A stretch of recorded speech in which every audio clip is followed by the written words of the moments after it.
Bom, nós estamos sumamente contentos para afirmar que o Turcos na EWTI queda investigar para meio e que o resultado está com o EWTI está 100%. Então, Turcos for de investigação a sair que nós estamos fazendo nosso trabalho. Bom. Como te explica a inteira parte de queixe? Bom, queixe é um produto que se guarda bom, em princípio, é nota danha. Botin é processo caminha que nós chamamos verouderingsproces de jonge kaas até com brokkelkaas.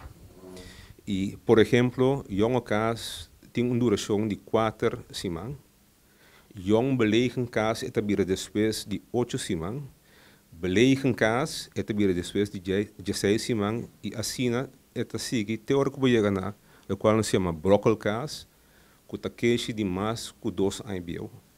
Pero se guarda e queixe, bode uma temperatura de 4 para 5 graus dentro do koelcel, é nota danha. E nota danha é tal? É nota danha. Isso é correto. Pero simplesmente porque ter em conta que é fecha assim, que número está aí? Exatamente. E a lei está prescrever se a fecha de vencimento chega, bom, não pode vender como tal mais. Deseja que a jonge kaas tenha o label de oude kaas, por exemplo, ou botar que a queixe e botar se por qualquer motivo e não há danha para sobre a timbia a queixe está sali fora de koelcel, é também o cliente não quer por qualquer motivo é também back, botar que check se a temperatura não afeta a queixe.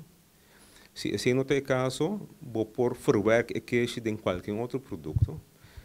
E esse não está sendo na EWTI. Nós estamos satisfeitos também com a cooperação que nós temos de meio, senhor Ronnie Cornelis.